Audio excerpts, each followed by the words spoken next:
पंचम स्कंद को आप लोगों ने श्रवण किया। अब पंचम स्कंद स्थान लीला है।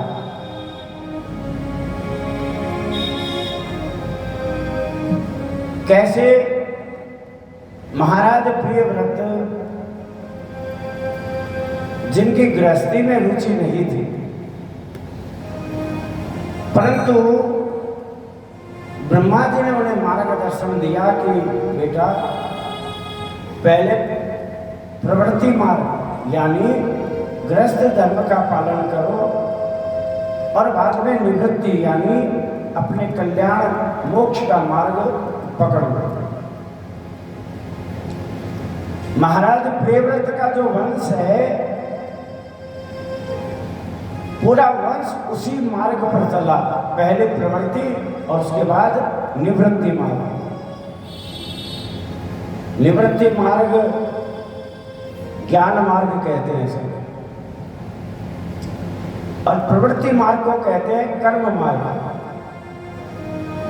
क्योंकि गृहस्थी में हमें हर समय जो कर्म करते रहना पड़ता है।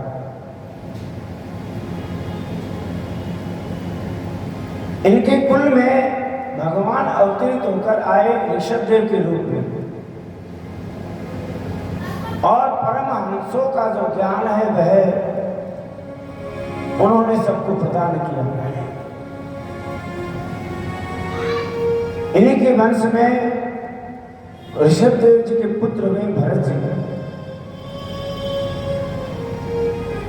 कैसे एक हिरण के बालक से उनका मोह हुआ,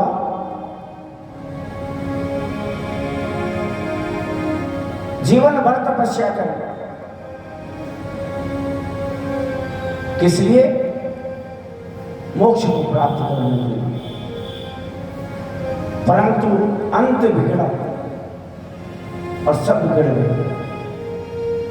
इसलिए कहते हैं कि जीवन भर हमें सतर्क रहते रहते अगर अंत हमारा बिगड़ गया तो पूरा जीवन बिगड़ गया।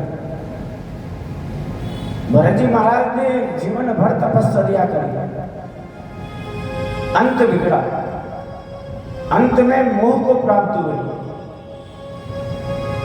हिरण के बालक में मोह लगाया, दूसरा जन्म हिरण के रूप में जन्म लिया।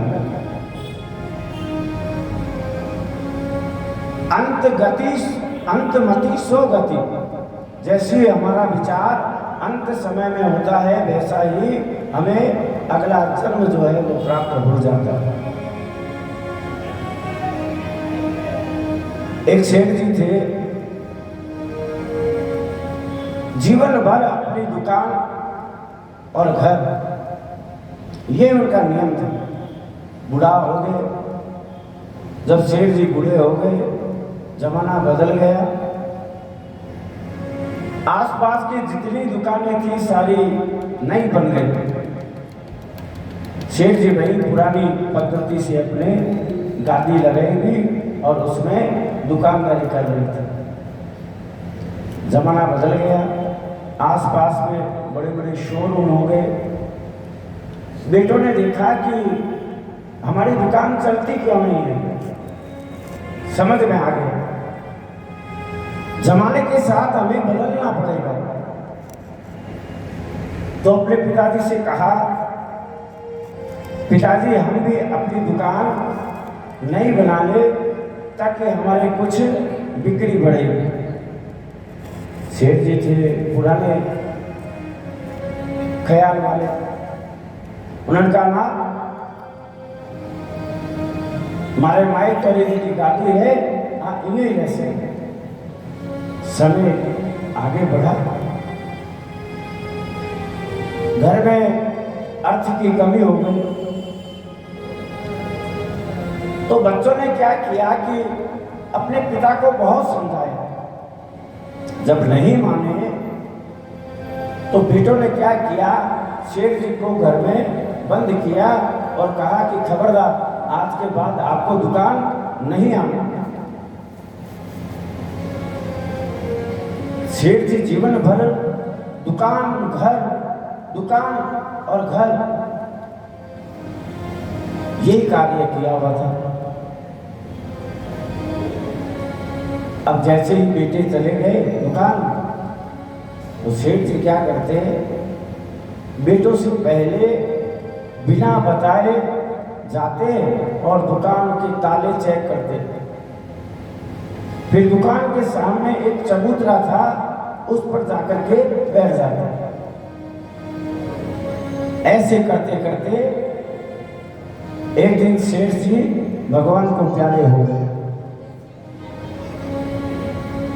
जब सेठ जी मरे, धर्मराज के पास में यमदूत लेकर के गए। धर्मराज ने चित्रगुप्त से कहा कि इसका क्या है। चित्रगुप्त ने कहा महाराज इसका और कुछ नहीं है, घर दुकान, इसकी बुद्धि दुकान में फंसी। धर्मराज ने न्याय किया और कहा कि इसको अपनी ही दुकान के आगे, इस जन्म में मैंने इसको 2 पांव दिए, 2 हाथ दिए, किस लिए इनका सदुपयोग करें, लेकिन इसने तो इनका सदुपयोग नहीं किया।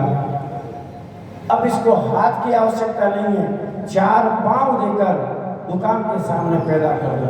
सेठ जी कुत्ता बनकर अपनी दुकान के सामने पैदा हुआ। अंत समय में भी उन्होंने दुकान अंतमति सोगति, सेठ जी की मति दुकान में थी, कुत्ता बनकर अपनी दुकान के सामने जन्म लिया। इसलिए कहा कि भरत जी महाराज जीवन भर तपस्या करें, अंत में हिरण के बच्चे में मोह लगाया, अगला जन्म हिरण के रूप में हुआ। तपस्या के फल के कारण उनको अपना पूर्व जन्म याद था, तो जन्म में विचार करते हैं, देखो मैंने अपना जीवन भर तपस्या का फल तो समाप्त कर दिया, इस जन्म में मैं खूब आराधना करूंगा। हिरण के रूप में भरत जी महाराज ने तपस्या कर, अगला जन्म ब्राह्मण के यहाँ पर जब हुआ तो भरत जी महाराज ने जैसे ही पैदा हुए उन्हें अपने दोनों जन्म याद थे। इस जन्म में उन्होंने निश्चय किया कि बोलना है ही नहीं, बोलेंगे तो मोह होगा, प्रेम होगा और प्रेम से मोह होगा और मोह नाश का कारण, इसलिए बोलना नहीं है किसी से। तो पैदा होते ही उन्होंने बोला नहीं, चुप रह गए। सबने देखा ये तो गूंगा है। भरत जी ने कहा जो सोचना है सोच नहीं दो, मूर्खों की तरह रहने लगे, बोलेंगे तो बनेंगे। और बात सही भी है, बोलने से क्या होता है, प्रेम होता है, और प्रेम आगे चलकर मोह का रूप ले लेता है। कैसे? हम सबके साथ में ये घटनाएं घटती है। क्यों घटे? तीर्थ यात्रा की बसियों जावे भी, बस में आप लोग गए होला समय में करें आई घटना ले प्राप्त, इन उदाहरण रूप में समझने की आवश्यकता है। मान लो कि परसों हरिद्वार वास्ते बस में आप लोग गए, तो एक रुपये तो मोहता चौकरी है और एक लखोसर गए, दोनों एक दूसरे में जोड़े नहीं। बस में बैठ गया, खिले खिले सीट आई, यहां से जब रवाना हुए, अब वो उसको न जाने, वो उसको न पहचाने, तो जब जान पहचान नहीं है तो बोलचाल भी नहीं, एक को भूख लगी तो उसने अपना जो टिफिन निकाला, उसको खाना शुरू कर दिया।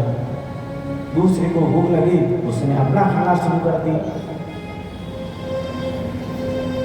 घंटा 1.5 घंटा के बाद में अब एक ही बराबर सीट में चुप कितनी देर है। आखिर एक ने पूछा, भाई तू कौन है? बाकी भाई मैं तो श्यामा हूं, खड़े रहे नथु सर। तो बोलने से प्रेम बढ़ा। कहा नथु सर गेट कहा?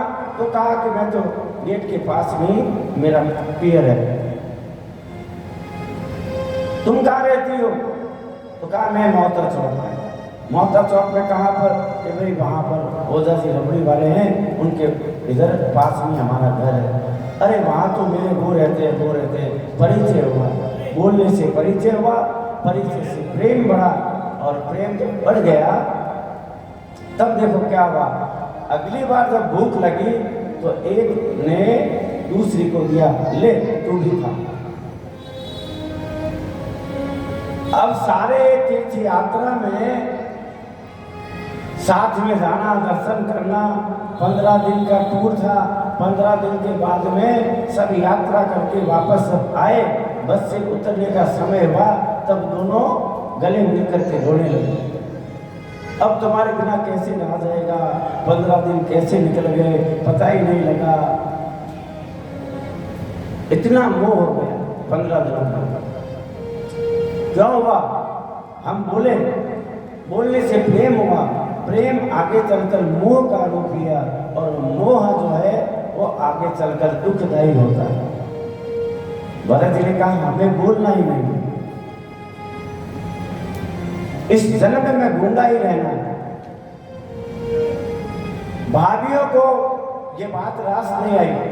हमारे पति तो बेचारे दिन भर काम में लगे रहते हैं, और ये निठल्ला न कुछ कमाता है न कुछ कजाता है, बैठा खाता है। तो कैसे ही करके भाइयों को कहा, भाइयों ने उन्हें खेत पर लगा दिया। खेत में जब गायें घुस गई, पक्षियों ने चुगना शुरू कर दिया। पास वाले आए दौड़कर, अरे तुम यहाँ बैठे हो, तुम्हारा खेत चिड़िया खा रही है।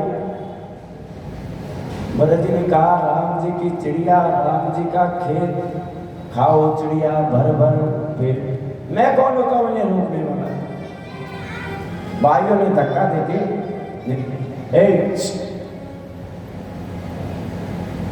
भाइयों ने धक्का देके निकाल दिया, किसी काम का नहीं। भरत जी महाराज विचरण करने लगे जंगल में, जोगी की तरह भटकने लगे, और भटकते भटकते बलि के लिए घाट को लेकर गए। वहां माँ काली ने उन पर कृपा करी। ऐसा भरत जी का चरित्र है। आगे चलकर रहुगण राजा से उनकी भेंट हुई, और रहुगण राजा पर कृपा करी, और कृपा करके रहुगण को मुक्ति प्रदान करवाई, क्योंकि ये रहुगण जो है वो पूर्व का हिरण था। देखो ये वासनाएं कभी समाप्त नहीं होती।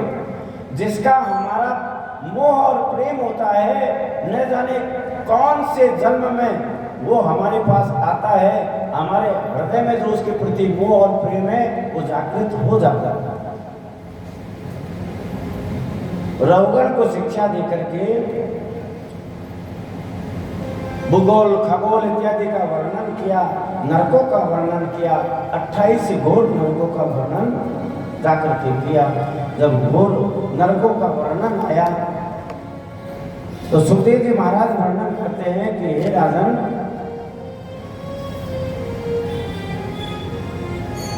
रहुगण ने जब ऐसा सुना नरकों का वर्णन के पाप कर्म करने से भयानक नरकों को भोगना पड़ता है, कुंभी पाक, तेल पाक, घृत पाक इत्यादि घोर नरकों में कहीं पेला जाता है, कहीं मसला जाता है, कहीं हारी से काटा जाता है।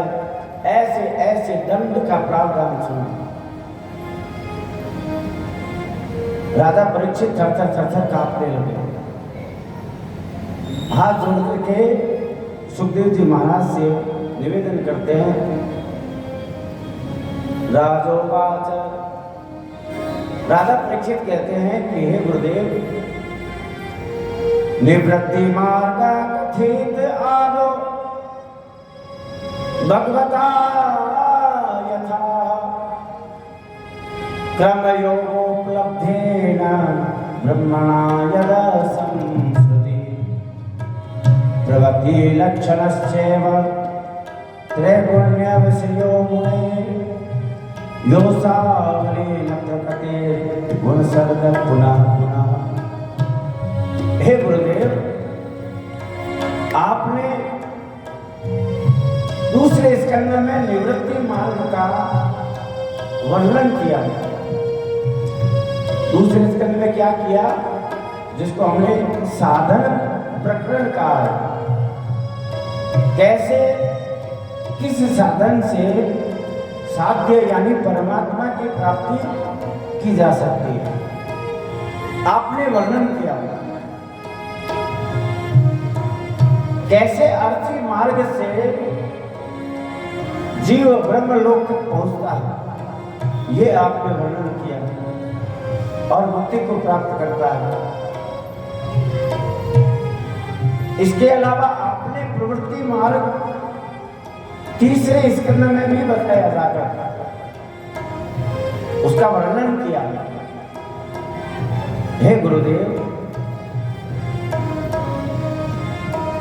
प्रकृति का संबंध टूटने से बार बार जन्म और मृत्यु का चक्र बना रहता है।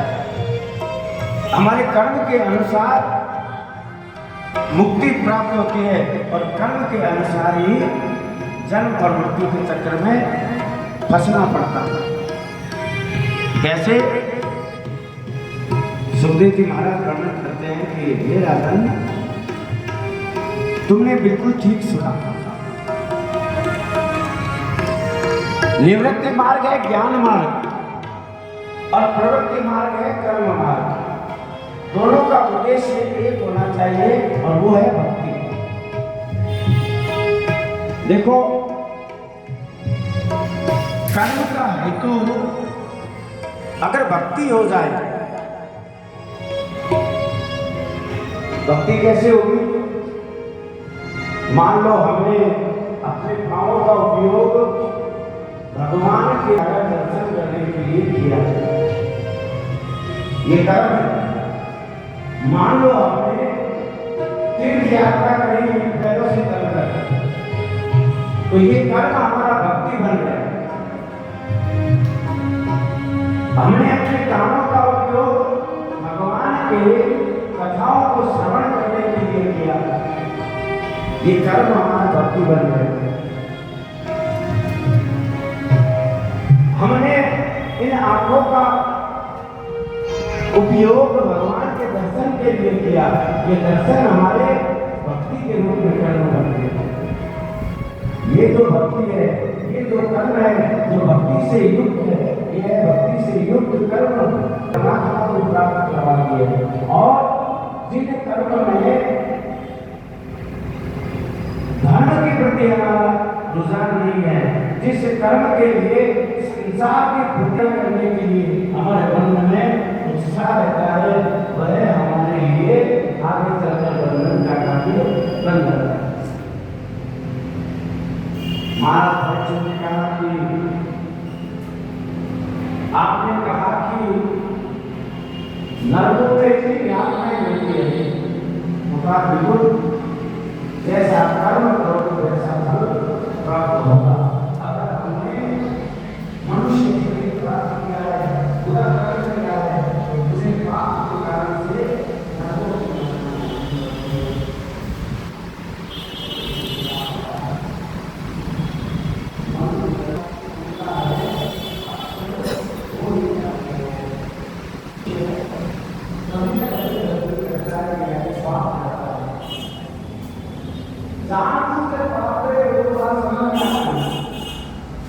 या अनजाने में किए पाप का कर्म उसका भी दंड नरक के रूप में मिलता है। सुखदेव जी महाराज वर्णन करते हैं कि हे राजन, चाहे जानकर पाप करे, चाहे अनजाने में किया हुआ पाप है, उस पाप का दंड है उसका नरक की यात्रा भोगनी पड़ेगी। परीक्षित ने कहा तो महाराज फिर तो हर जीव जो है वो नरकगामी हो जाएगा। क्या ऐसा नहीं हो सकता महाराज? आदमी से पाप हो जाए और उसको नरक न जाना पड़े, ऐसा कोई शास्त्रों में उपाय है तो बताइए। ये जीव के कल्याण के लिए बहुत जरूरी है।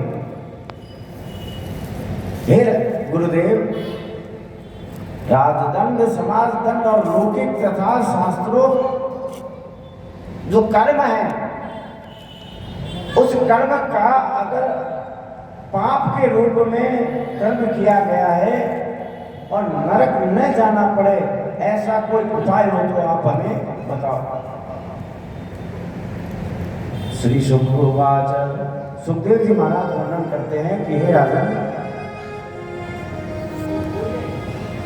कर्मणा कर्म निर्हारो न यांतिका इष्यते अवेधत्तदे कार्ये त्वा प्राश्चितम विमर्शनम्। हे राजन, तुमने कहा कि पाप हो जाए और नरक न जाना पड़े, ऐसा शास्त्रों में विधान है। परीक्षित ने कहा क्या विधान है महाराज? तो कहा कि सुनो, पाप अगर हो जाए तो घबराने की आवश्यकता नहीं है। पाप होने के बाद में उस पाप का प्रायश्चित कोई कर लेता है, उसका पाप समाप्त हो जाता है। हे राजन, अज्ञान के रहते पाप वासनाएं कभी मिट नहीं सकती, लेकिन उन पाप की वासनाओं को प्रायश्चित के द्वारा दूर किया जा सकता है। मान लो पाप हो गए, उसका प्रायश्चित है। परीक्षित ने कहा वो प्रायश्चित क्या है? सुखदेव जी महाराज वर्णन करते हैं एक ही उपाय है। अगर पाप हो जाए, भगवान का नाम जो है वह जो ले लेता है उसका प्रायश्चित हो जाता है। भगवान का नाम ही प्रायश्चित है और भगवान का नाम जो लेता है उसके जीवन में जो पाप है वो नष्ट हो जाते हैं। इस कारण नाम संकीर्तनम यस्य सर्व पाप प्रणाशनम, भागवत में श्लोक है, नाम संकीर्तनम यस्य सर्व पाप प्रणाशनम प्रणाम दुख श्रवणम तम नमामि हरिम परम। भगवान का जो नाम अपने मुख से लेता है या सुनता है, भगवान उसके पापों को क्षय कर देते हैं। इसलिए पाप हो जाए तो घबराने की आवश्यकता नहीं है, उसका प्रायश्चित करो और भगवान के नाम का गुणगान करो। भगवान का नाम ही तुम्हारे अंत को सुधार देगा। मैं तुम्हें एक इतिहास बताता हूं, भगवान के नाम की क्या महिमा है वो तुम जानो। एक इतिहास बताया भगवान सुखदेव जी महाराज ने। क्या इतिहास था? प्राचीन इतिहास है। कान्य कुब्जे विजय कश्चित दासीपति अजामिल नामना नष्ट सदाचारो दास्या संसर्ग दूषिता। एक अजामिल नाम का ब्राह्मण था। शुरू में भगवान का परम भक्त था, लेकिन समय का ऐसा चक्कर आया, वो ब्राह्मण अजामिल वह मार्ग से भटक गया। जितना वह भक्त था, भक्ति मार्ग को छोड़ दिया और बुरे कर्मों में लिप्त हो गया। ऐसा क्या पाप का कर्म नहीं था जो अजामिल ने नहीं किया? सारे पाप कर्मों को करना शुरू कर दिया। एक वेश्या को देखा, उस वेश्या के साथ में उसने विवाह कर लिया। क्रोधी था, अहंकारी था, वेश्या को अपनी पत्नी बना करके अपने घर ले आए। वेश्या हालांकि गलत मार्ग में थी, लेकिन जब से अजामिल के साथ में ब्याह करके उसके घर में आई, वो भगवान की भक्ति में लग गई। समय आया, समय आने पर एक दिन कुछ संत भिक्षा लेने के लिए अजामिल के घर के द्वार पर आए। आलोक निरंजन भिक्षाम देहि आवाज लगाई। अजामिल की पत्नी अंदर थी। जैसे ही देखा कि घर के दरवाजे पर संत पधारे हैं भिक्षा के लिए, बड़ी प्रसन्न हुई, क्योंकि अजामिल घर में था नहीं। भय रखा रहता था अजामिल का, और होता भी है। अगर धनी कोई क्रोधी स्वभाव में हो गए तो लुगाई ने हर समय भय सतान तो रहे, पतो नहीं किसी बात पर चढ़ जा सकते। आज अजामिल घर पर नहीं, संत आए भिक्षा के लिए, थाल में भिक्षा डाली और संतों को भिक्षा देने के लिए दरवाजा खोला। लीजिए महाराज भिक्षा। संतों ने देखा भिक्षा पात्र को, देख करके कहा कि आप भिक्षा देना चाहती है, लेकिन हमारे मन की इच्छा है वो पूरी कर दो। अजामिल की पत्नी ने कहा बोलिए महात्माओं। तो कहा हमें भूख लगी है, अगर भोजन करवा दो ये हमारी भिक्षा हो जाएगी। बड़ी प्रसन्न हुई अंदर। संत हमारे आंगन में पधारेंगे, हमारे आंगन में बैठ करके भोजन प्रसाद ग्रहण करेंगे, इससे ज्यादा हमारा और भाग्य क्या खुल जाएगा। लेकिन मन में भय था पतिदेव का, कहीं वो आ गए तो उनको तो पसंद नहीं है घर में संतों का आना। हुआ वो चल रही है। आखिर में मन में संकल्प आया, न जाने वो कब आए कब नहीं आए, क्या पता वो नहीं आए। ये जो मौका मुझे मिला है संतों की सेवा का, वो आज पूरा कर लूं। संतों को अंदर बुलाया, घर में बुला करके आंगन में बिठाया, गर्मागर्म भोजन बनाया, संतों को भोजन करवाया। संत भोजन कर लिए और भोजन करने के बाद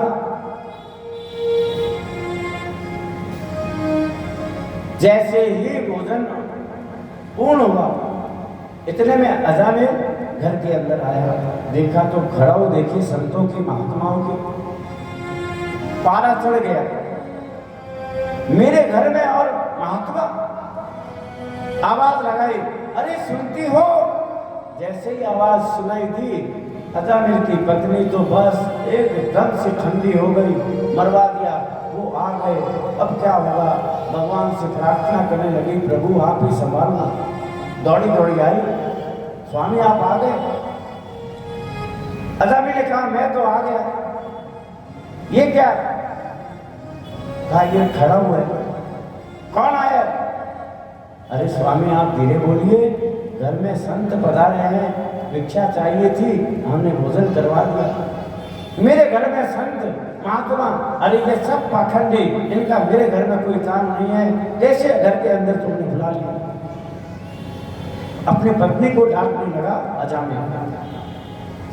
अब संत दोनों पति पत्नी की बातें सुन रहे थे, समझ गए। पत्नी धर्म के प्रति आस्था रखने वाली है और पति धर्म के मार्ग से भटका हुआ है। संतों के हृदय में आया कि हमने इसके घर का अन्न प्राप्त किया है, अगर अब इसके घर का सुधारा नहीं होगा, इनका कल्याण अगर हम नहीं कर पाए तो क्या संतों और महात्माओं की रहेगी। इसका कल्याण हमें करना पड़ेगा, क्योंकि इसके घर का अन्न हमने ले लिया। पति ने कहा धीरे बोलो स्वामी। क्या धीरे बोलो? मेरे घर में मेरी इजाजत के बिना तुमने इन पाखंडियों को अंदर बुला करके मेरा घर का भोजन और करवाया, बाहर निकालो इसे। अंदर गया, संत उठ करके खड़े हो गए, कहा कि भोजन बड़ा अच्छा बना है। तो कहा महाराज अब पधारिए। कहा हाँ जा रहे हैं, लेकिन जाने से पहले हमारी एक और इच्छा बाकी है, वो भी पूरी करो। अजामिल ने कहा इच्छा बाकी? अब क्या इच्छा बाकी रह गई? कहा भोजन तो करवा दिया देवी, परंतु दक्षिणा के बिना फल नहीं मिलेगा, दक्षिणा दीजिए। अजामिल ने कहा अच्छा दक्षिणा चाहिए, अभी लाता हूँ। एक बड़ा सा सोट पड़ा था घर में, वो उठाया, उठा करके आपको कितनी दक्षिणा चाहिए? महात्माओं ने सोचा ये सिर फोड़ देगा। तारे नहीं, हमें रुपया पैसा कुछ नहीं चाहिए। पत्नी ने पति से कहा अजामिल से, अरे आप शांत रहिए, इनको पैसा नहीं चाहिए, सुन तो लो ये क्या कह रहे हैं। भगवान की क्या कृपा थी कि अजामिल ने बोल दिया अच्छा क्या है बताओ और निकलो यहाँ से। कहा हमारी इच्छा है कि तुम्हारी 9 संतानें हैं, लेकिन अब जो संतान होगी उस संतान का नाम नारायण रख देना, बस यही हमारी दक्षिणा है। अजामिल ने कहा कि मैं अपने बालक का नाम क्या रखूं? पति ने कहा स्वामी नाम रखने के तो बोल रहे हैं, अभी तो हाँ कर दो। अजामिल ने देखा कि जगत में मेरी हंसाई होगी, इनको मारूंगा तो इनको झूठ बोल करके निकाल दूं। कहा ठीक है रख दूंगा। महात्मा चले गए। अब महात्मा चले गए तो समय आया, 10वां पुत्र सबसे छोटा पुत्र हुआ। अजामिल ने कहा मेरा नाम अजामिल है तो मैं अपने बेटे का नाम अपने नाम जैसा ही रखूंगा। पत्नी को याद था, कहा स्वामी एक बात है, मेरी इच्छा है। आज अजामिल बड़ा प्रसन्न था। कहा बोल, एक चीज मांगती हो दोगे? हाँ तू जो कहेगी आज दूंगा, मैं आज बड़ा खुश हूँ, प्रसन्न हूँ, बोल क्या इच्छा है? पत्नी ने कहा कि वो बालक का नाम नारायण रख दो।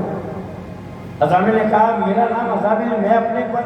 कहा स्वामी मेरी इच्छा ये पूरी कर दो ना, मैंने आपसे कभी कुछ नहीं मांगा।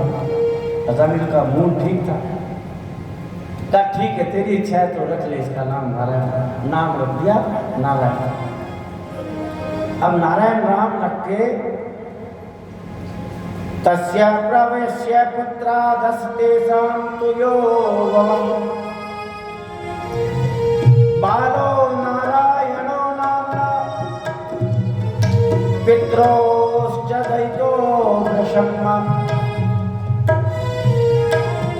सबद्ध हृदयस्तस्मिन् नर्मके कलभाषिणे निरीक्षमाणा तल्लीलां मुमुदे जरठां वृषम्।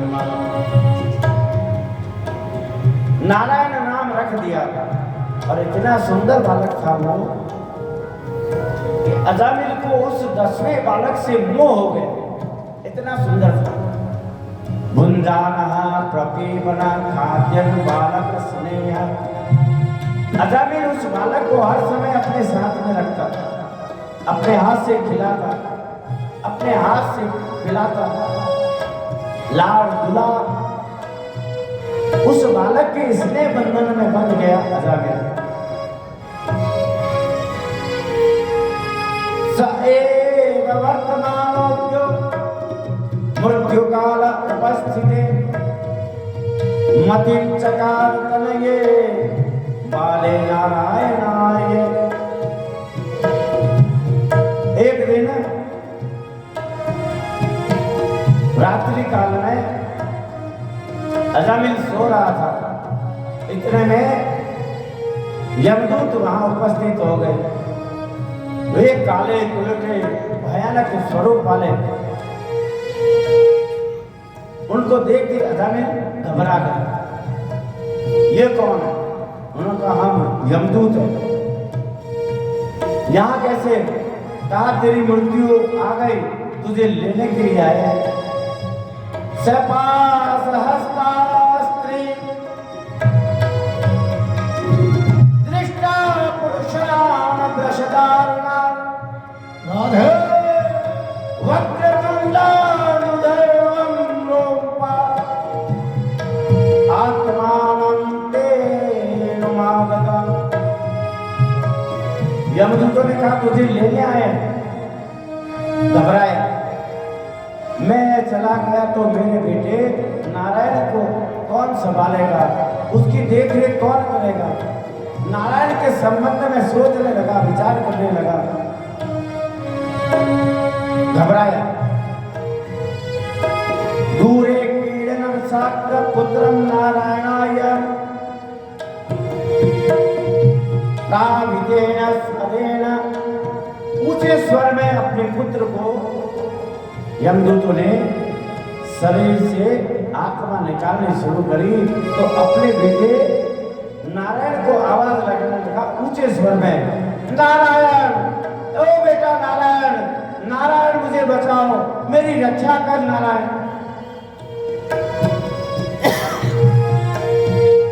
ऊंचे स्वर में अपने पुत्र को आवाज लगाने लगा। बेटा तो आया नहीं। भर्तुर्नाम महाराजा पार्षदा सहसा पगल।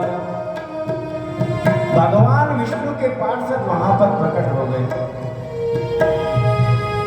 जैसे विष्णु पार्षदों को देखा, यमदूतों ने प्रणाम किया विष्णु पार्षदों को।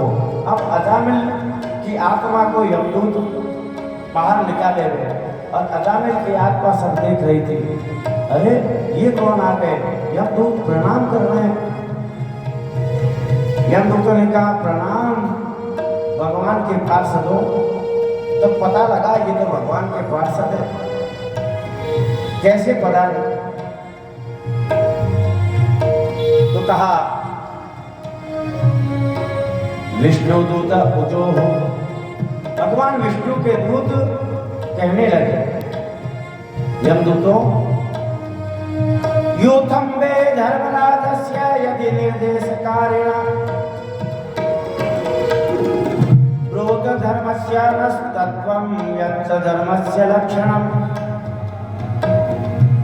कथं स्वीदं ध्रियते दण्डः किं वास्य स्थानमेषितमः दण्डया किंकारिणः सर्वे आहो स्वीकृति जीर्णनाम। हे धर्मराज के दूतों, अगर तुम धर्मराज के आज्ञाकारी हो,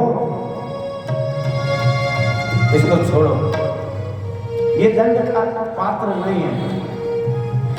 यमदूतों को आश्चर्य हुआ। यमदूतों ने कहा कि कैसी बातें करते हो भगवान के पार्षदों। यमदूतों पूछो। यमदूत कहने लगे, हे पार्षदों, आप कहते हो हमें धर्म की जानकारी है या नहीं है, किसको दंड देना चाहिए, किसको दंड नहीं देना चाहिए, थोड़ा बहुत हमें ज्ञान है। आप यहाँ कैसे बता रहे? तो कहा मैं तो इसको बचाने आया हूं। यमदूतों ने कहा इसको बचाने? क्यों? तो कहा सुना नहीं इसने क्या किया है? कहा नहीं, इसने हमारे प्रभु का नाम लिया है, नारायण का नाम उच्चारण किया है। यमदूत हंसने लगे। अरे इन्होंने नारायण भगवान का नहीं, इसने तो नारायण अपने पुत्र का नाम लिया है। विष्णु भगवान के पार्षदों ने कहा हमें मतलब नहीं, हमारे कान में तो नारायण शब्द आया है और जो अंत समय में नारायण का उच्चारण करता है उसके लिए हम हैं, वो सब पाप से मुक्त हो जाता है। यमदूतों ने कहा सुन तो लो, आप सुनाओ। यमदूत जो हो वर्णन करते हैं, वेद प्रणीहितो धर्मो या धर्मस्ताधिपर्यय वेदो नारायणा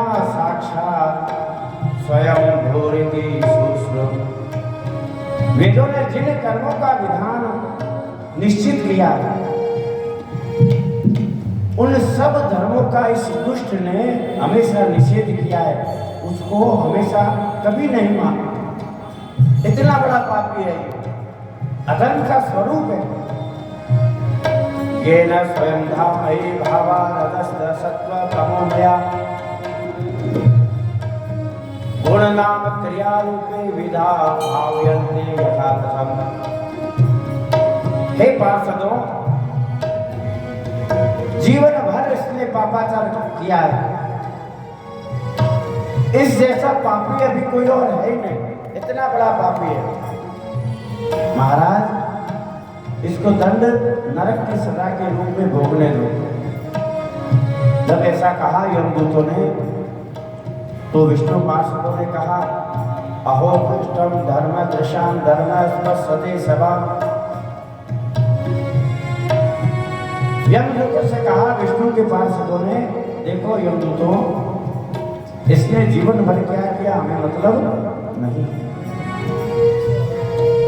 अंत समय में इसके मुख से भगवान नारायण का नाम उच्चारण हुआ है, इसलिए सब पापों से ये मुक्त हो गया है, क्योंकि इसने अंत समय में भगवान का नाम अपने मुख से ले लिया। बस यही धर्म है। इसलिए आप जाइए पुजारी, इसने पापों का प्रायश्चित कर लिया है, भगवान का नाम ले लिया है। यमदूतों ने बड़ा समझाया कि अरे बेटे का नाम लिया, कहा हमें नहीं पता। जाने अनजाने कैसे भी करके इसने नाम लिया है किसका? नारायण का। अब जानबूझ के लो, अनजाने में लो।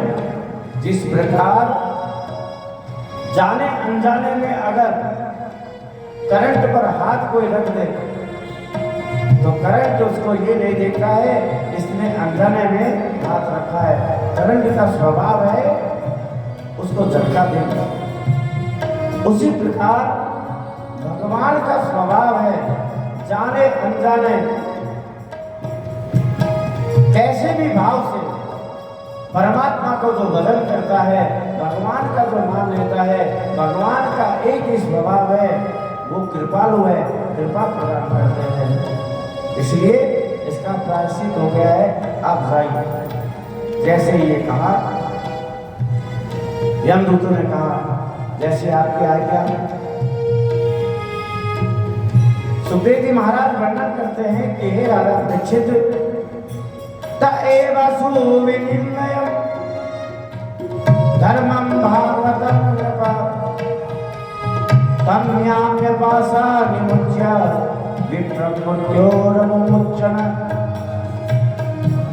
हे राजन, भगवान के पार्षदों ने इस प्रकार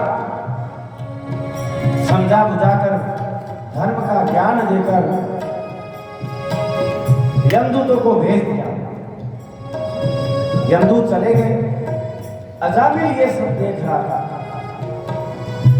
और मन में विचार कर रहा था, देखो मैंने जीवन भर पाप किए और मैंने तो वास्तव में अपने बेटे नारायण को आवाज लगाई और बेटे को नाम लेकर पुकारा। भगवान ने इतनी बड़ी कृपा कर दी। प्रणाम किया विष्णु पार्षदों को। विष्णु पार्षदों ने कहा, अजामिल तेरी आयु अभी 12 वर्ष बाकी है। जो अधर्मी होता है, जो पापी होता है, अपने आयु से पहले मृत्यु को प्राप्त करता है। तूने प्रायश्चित कर लिया, तेरी आयु 12 वर्ष और बाकी है। 12 वर्ष तू और जिएगा। आत्मा को वापस शरीर में डाला, चले गए। 12 वर्ष के बाद आएंगे, वैकुंठ के लिए तैयार है। अजामिल की आंख खुली, सारा जीवन बदल गया। जो अजामिल माया में लिप्त था, वो अजामिल ब्रह्म में लीन हो गया। अजामिल का शब्द क्या होता है? अज का मतलब होता है ब्रह्म और अज का एक अर्थ होता है माया। तो अजामिल शब्द के दो अर्थ होते हैं, एक तो माया से मिला हुआ जीव और एक ब्रह्म से मिला हुआ जीव। पहले जो अजामिल था वो माया में लिप्त था, अब जो अजामिल है वह ब्रह्म से मिलने वाला हो गया। एक ही संकल्प किया, जीवन भर पाप के बाद भगवान का एक नाम 12 वर्ष की आयु प्रदान कर दी। अब जो 12 वर्ष शेष रहे हैं वो परमात्मा को अर्पण है। उन 12 वर्षों में अजामिल ने घोर तपस्या करी, रात दिन भगवान का नाम स्मरण। ये नाम की महिमा है भगवान। रामायण में भी क्या नाम की महिमा। तुलसीदास जी ने कहा राम से बड़ा राम का नाम, भगवान राम उनसे बड़ा भगवान का नाम। एक उदाहरण भी आता है, आप लोगों ने सुन रखा है। हनुमान जी महाराज जब पत्थरों पर भगवान का नाम लिख लिख करके डाल रहे थे तो आश्चर्य हुआ, नाम वाले पत्थर सारे तिल रहे हैं और बिना नाम वाले डूब रहे हैं। गोस्वामी जी ने कहा कि ये नाम की महिमा है। जो भगवान का नाम लेते हैं वो तिल जाते हैं और जो भगवान का नाम नहीं लेते हैं वो भव सागर में डूब जाते हैं। अजामिल ने 12 वर्ष तपस्या करी और 12 वर्ष तपस्या के फल स्वरूप विष्णु पार्षद आए और विष्णु पार्षदों ने अजामिल को लेकर के वैकुंठ की प्राप्ति कराई। ये इतिहास भगवान के नाम की महिमा का गुणगान करता है। सुखदेव जी महाराज वर्णन करते हैं कि हे राजन, ये इतिहास मैंने इसलिए तुम्हें बताया है, तुमने पूछा पाप हो जाए तो क्या करें।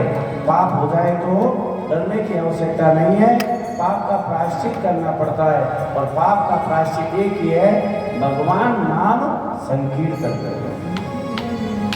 श्रवणम कीर्तनम स्मरण, भगवान का नाम श्रवण करो, भगवान का नाम मुख से लो, भगवान को याद करो। मुख्य ये 3 है।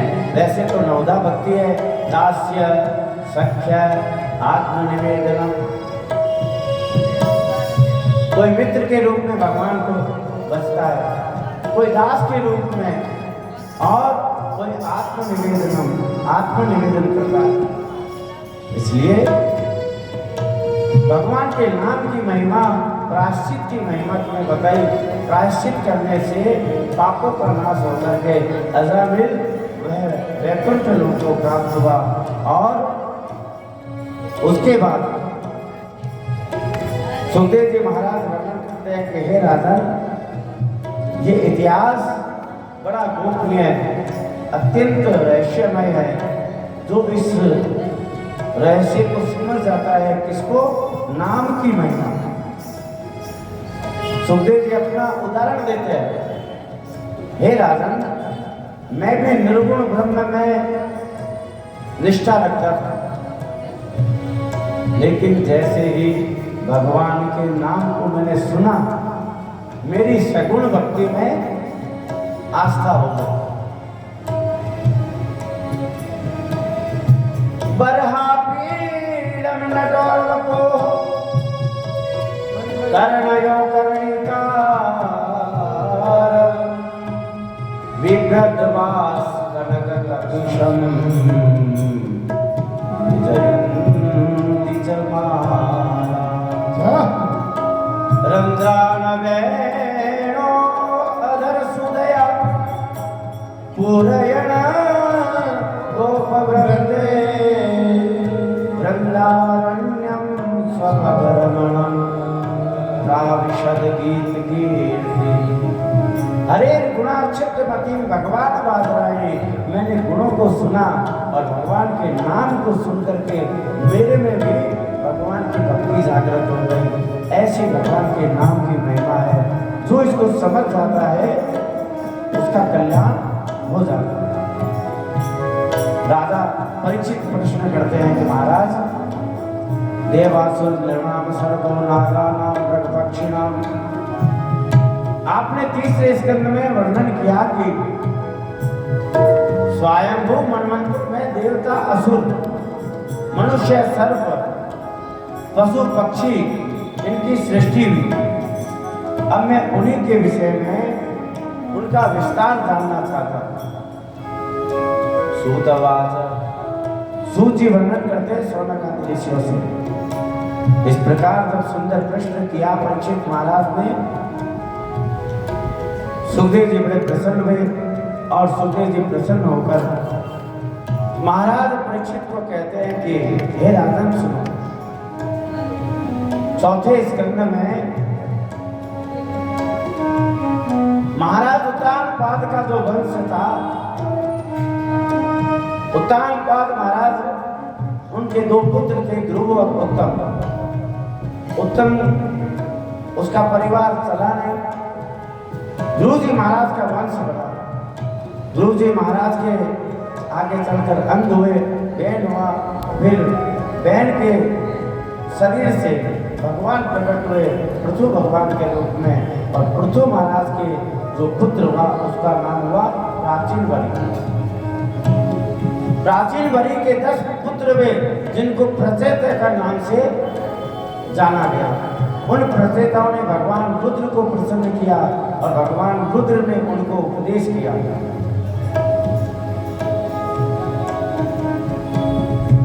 प्रचेताओं ने देखा, अब उनकी जो संतान हुई उसका नाम था दक्ष। महाराज हे राजा परीक्षित, यदा प्रचेत सह पुत्रा 10 प्राचीन वर्षः अंतः समुद्रादुन्मग्ना उदर्शदादुमर्वता। प्राचीन वरी के 10 पुत्र प्रचेता समुद्र से बाहर निकले तो देखा पृथ्वी जो है वह वृक्षों से गिर गई। सारे पृथ्वी पर वृक्ष ही वृक्ष।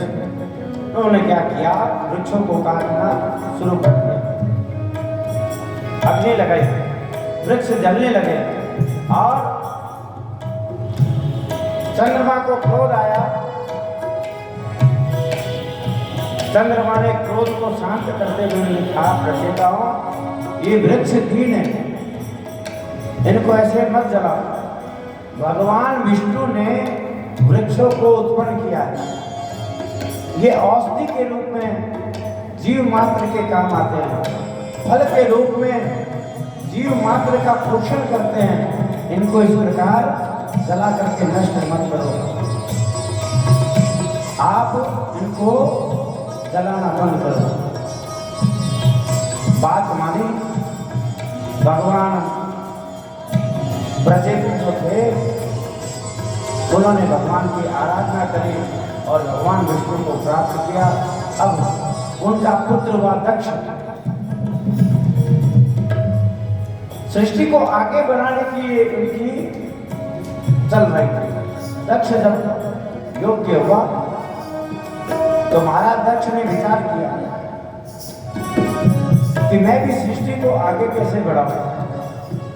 तो उन्होंने विवाह किया और विवाह करके उनके संतान नहीं हुई तो महाराज दक्ष ने क्या किया, तपस्या करी और तपस्या में वरदान के रूप में सृष्टि को बढ़ाने के लिए 10,000 पुत्र प्राप्त किए। 10,000 पुत्रों ने कहा, पिताजी क्या है? दक्ष ने कहा, जाओ जाकर के सृष्टि को आगे बढ़ाओ, पहले तपस्या करो, तपस्या के बाद सृष्टि को आगे बढ़ाओ। यानी पहले तप, उसके बाद गृहस्थ आश्रम में आओ। जब आदमी तप करेगा फिर गृहस्थी में आएगा। देखो हमारे यहाँ भी नियम है वैसे तो, जब बालक के यज्ञोपवीत संस्कार हो जाता है तो 20 साल की आयु तक बालक को ब्रह्मचर्य का पालन और तप करना गुरुकुल में सिखाया जाता था। आज तो ये व्यवस्था ही समाप्त हो गई। पूर्व में क्या होता था बचपन में जब यज्ञोपवीत हो जाता था उस समय गुरुकुल में डाल देते थे। तो वो गुरुकुल में शास्त्रों का अध्ययन करता, तपस्या करता, और जब वह ब्रह्मचर्य का पालन करके गृहस्थी में आता था तब सृष्टि का विकास करता था। ऐसी योग्य संतानें उत्पन्न होती थी। सदाचारी पुत्र होते थे, पुत्रियां होती थी। दक्ष प्रजापति ने आज्ञा करी, पहले तपस्या करो और तपस्या के बाद गृहस्थी में विस्तार करो। जो आज्ञा पिताजी। 10,000 पुत्रों ने क्या किया, घोर तपस्या करनी शुरू करी। ये बात नारद जी महाराज ने देखा तपस्या करते हुए दक्ष के पुत्रों को। नारद जी ने कहा कि ये तपस्या कर रहे हैं और तपस्या का फल आखिर में जाकर क्या होता है, या तो स्वर्ग मिल जाता है या संसार के पदार्थ प्राप्त हो जाते हैं। इससे मुक्ति नहीं मिल सकती। इनका कल्याण कैसे करूं? नारद जी पधारे, नारायण नारायण नारायण नारायण करते हुए। जैसे ही नारद जी आए तो सबने उन्हें प्रणाम किया। प्रणाम करके कहा, कैसे पधारे ब्रह्म ऋषि? नारद जी ने कहा कि ये क्या कर रहे हो? तो हम तो यज्ञ अनुष्ठान और तपस्या कर रहे हैं। नारद जी ने कहा, इसका फल क्या होगा? तो कहा, इसका फल तो हमें देवता देंगे। नारद जी ने कहा, तुमने कभी अपना कल्याण के विषय में सोचा है? ये तुम जो कर्म कर रहे हो, यज्ञ अनुष्ठान इत्यादि, इस सब का फल एक ही है, या तो स्वर्ग की प्राप्ति या संसार के भौतिक सुखों की प्राप्ति। उसमें तुम्हारा कल्याण नहीं होगा। तुम कभी भगवान विष्णु को प्राप्त नहीं कर सकते। अगर अपना कल्याण, अपना हित चाहते हो तो ये सब कर्मों को छोड़ो और मैं जो कहता हूं वो कर्म करो, उसमें तुम्हारा कल्याण है। उन्होंने कहा, बोलिए क्या आज्ञा है? जाओ भगवान नारायण की आराधना करो। वो 10,000 बेटे भगवान की आराधना करनी शुरू कर दी। इस प्रकार दक्ष को पता चला 10,000 बेटे थे, वो सन्यासी बन गए। फिर तपस्या करी और फिर से 10,000 संतानें प्राप्त हुई। उनको फिर नारद जी ने सन्यासी बना दिया। बार बार बार बार बार बार जब ऐसा हुआ, दक्ष को पता लगा ये सारा किया धरा नारद का है, तो दक्ष को आया क्रोध और दक्ष ने क्रोध में आकर के नारद को श्राप दे दिया। अरे दुष्ट, मैं तो इतनी तपस्या करके भगवान से संतान प्राप्त करता हूँ और तू मेरे किए कराए पर पानी फेर देता है, उनको सन्यासी बना देता है। जा, मैं तुम्हें श्राप देता हूँ, आज के बाद तू एक जगह स्थिर रहकर नहीं रह सकता। नारद जी ने प्रणाम किया, बड़ी कृपा, आपने तो ये मुझे वरदान दिया। ये संतों का लक्षण है कि अपने पर कोई विपदा है उसको भी वह सहर्ष स्वीकार करते हैं। नारद जी ने कहा, ये तो बड़ी अच्छी बात है। आज तक तो मैं एक जगह बैठता था, भगवान का नाम गुणगान करता था, आपके श्राप के बाद तीनों लोकों में भ्रमण करता रहूंगा और भगवान श्री हरि का नाम वह सब जगह लेता हुआ विचरण करूंगा। दक्ष ने देखा कि नारद जी पर कोई फर्क नहीं पड़ा है। नारद ने कहा, दक्ष महाराज चिंता ना करो, अब तुमने तो मुझे श्राप दिया, परंतु मैं तुझे वरदान देता हूँ और वरदान में मेरा वरदान ये है कि तुम्हारे घर में 60 कन्याएं पैदा होगी। हे दक्ष, उस 60 कन्याओं से समस्त सृष्टि जो है वह भर जाएगा। महाराज दक्ष की 60 बेटियां पैदा हुई। श्री सुखदेव जी वर्णन करते हैं,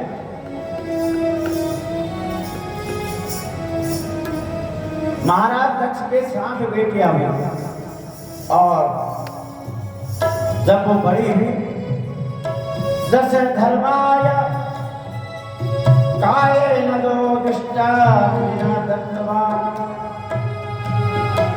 अब उनका विवाह भी करना था तो किसके साथ विवाह किया? 27 बेटियां हैं वह चंद्रमा को दे दी। चंद्रमा के साथ ब्याह कर दिया 27 बेटियों का। 13 बेटियां उनका ब्याह कर दिया कश्यप जी से, जिसमें दिति, अदिति, विनीता, कद्रू ये भी आती है। एक बेटी दी भगवान शंकर को और दो अंगिरा को, 2 भूतों को और 2 कृशाश्व को। इस प्रकार 60 कन्याओं का विवाह जो है वह अलग के साथ में हो गया। उन 60 कन्याओं से तीनों लोगों में जो है संतान वंश परंपरा फैल गई। धर्म की 10 पत्नियां थी। उनके क्या नाम है? तो कहा भानु लब्ध्वा कुकुब्बा जामे विश्ववासाद्या मरवती वसु मुहूर्ता और संकल्पा। ये धर्म की 10 पत्नियां। राजा ना भानुजा का पुत्र देवर्षज्ञ और उसका इंद्रसेन था। लंब का पुत्र द्योत और उसके मेघगण। कुकुब का पुत्र संकट और किकट। और जाम्बी के पुत्र का नाम स्वर्ग और उसका पुत्र हुआ नंदी। समझ में आया नंदी किसका पुत्र था? तो कहा कि विश्वा के विश्वदेव हुए और उनके संतान नहीं थी तो साध्य और साध्यगण ये हुए। उनका पुत्र हुआ अर्थ सिद्धि। इस प्रकार महाराज दक्ष के जो 7 बेटियां थी जिनके साथ ब्याही गई, उनसे ये वंश जो है चारों तरफ फैल गया और महाराज ये संतति जो है वह बढ़ती गई। इस प्रकार से इनका मैंने तुम्हें विस्तार बताया कि सृष्टि जब तुमने प्रश्न किया था आगे कैसे बढ़ी, तो ये आगे इसलिए बढ़ी। हमारी बहन का जो एक प्रश्न था उसका भी इसमें निराकरण हो गया। इनके मन में एक प्रश्न था कि मनु और शत्रुपा उनकी बेटी देवकी, उनका ब्याह कर्दम ऋषि के साथ हुआ। तो कर्दम ऋषि थे मानस पुत्र ब्रह्मा जी के और ये थी मैथिली सृष्टि वाली देवकी। तो ये जो हिरण्याक्ष और हिरण्यकशिपु ये सब फिर इनका ये संशय था। तो दिति ये मानसी सृष्टि में आती है। ये जो दक्ष इत्यादि है ये सारे मानसी सृष्टि के अंतर्गत इनकी जो वंश परंपरा चलेगी और इनके ब्याह भी इनके साथ हुए हैं जो मानस ऋषि थे। किसी का कर्दम के साथ, किसी का कश्यप जी के साथ, किसी का अंगिरा के साथ। और अब राजा परीक्षित एक प्रश्न और करते हैं, भगवान मैंने सुना कि एक बार देवताओं के जो गुरु है बृहस्पति, उन्होंने देवताओं का त्याग कर दिया। क्या देवताओं ने ऐसा कोई पाप किया था जिसके कारण उनके गुरु रुष्ट हो गए? ऐसा क्या हुआ? ये तो बड़े आश्चर्य की बात है, मैं इसको जानना चाहता हूँ। श्री शुकवाच, सुखदेव जी वर्णन करते हैं, लेकिन उससे पहले 2 मिनट के लिए भगवान संकीर्तन करके और फिर देवासुर संग्राम उसकी तरफ चलेंगे।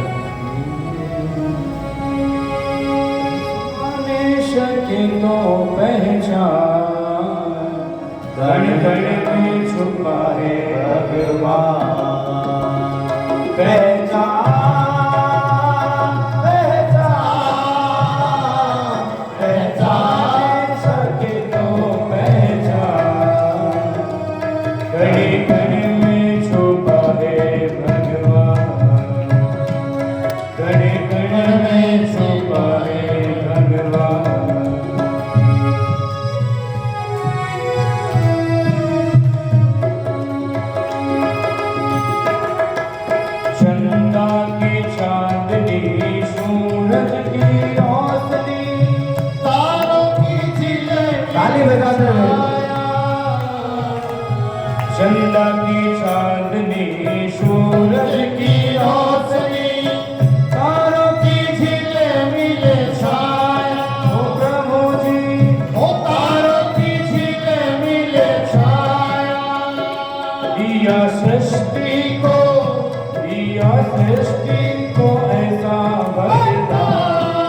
आदमी को अभिमान उसको खप जाता है।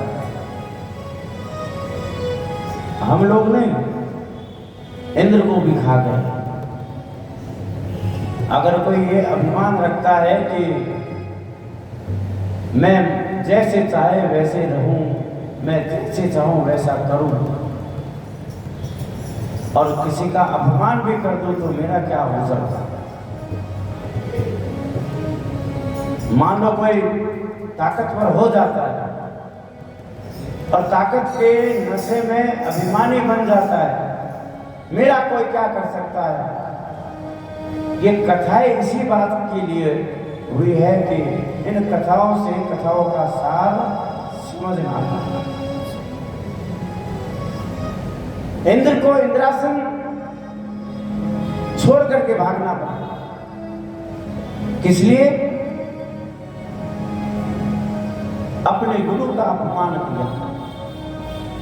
परीक्षित को बड़ा आश्चर्य हुआ कि महाराज, इंद्र जैसा जो देवताओं का राजा है, अपने गुरु का कैसे अनादर कर दिया। बड़े आश्चर्य।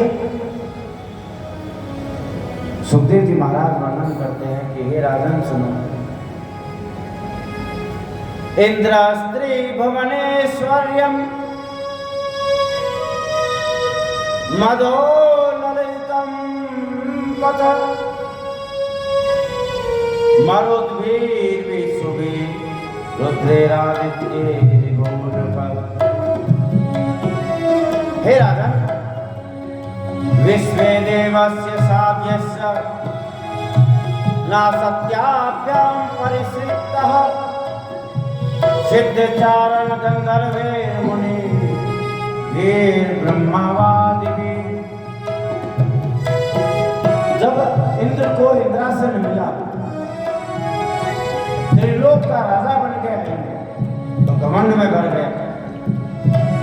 घमंड के कारण धर्म की मर्यादा को भूल गया, सदाचार को भूल गया, उसका उल्लंघन करने लगा। एक दिन की बात है, राजा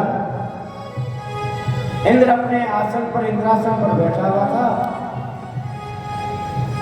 उनके पास में अष्टवसु, 11 रुद्र, आदित्य और सात्यगण इत्यादि अश्विनी कुमार सब बैठे हुए विराजमान थे। अप्सराएं नृत्य कर रही थी। इंद्र सोमरस को हाथ में लिए हुए अप्सराओं का नृत्य देख रहा था। इतने में देवगुरु बृहस्पति जी सभा में पधारे। सब देवी देवता उठ करके अपने आसन से खड़े हो गए। गुरु जी पधारे हैं। सबने गुरुदेव बृहस्पति को प्रणाम किया। इंद्र इतना मदान्त था, अपने गुरु को देखकर भी अप्सराओं के नृत्य में मग्न था। उठा नहीं, बैठा रहा और सोमरस का पान करता रहा। हे राजन, बृहस्पति जी ने देखा कि इंद्र ऐश्वर्य प्राप्त करके अपने गुरु यानी मेरा अपमान कर रहा है। बोले नहीं, चुपचाप वहां से चले गए। हे राजा, अभूवत ममासनतं कृतं वेद प्रबुद्धिना यन्मय ऐश्वर्यं मतेन गुरु सदशीकाकृतम्। मूर्खपूर्ण इंद्र ने हरि सभा में अपने ही गुरु का अपमान किया, और जिसका परिणाम क्या?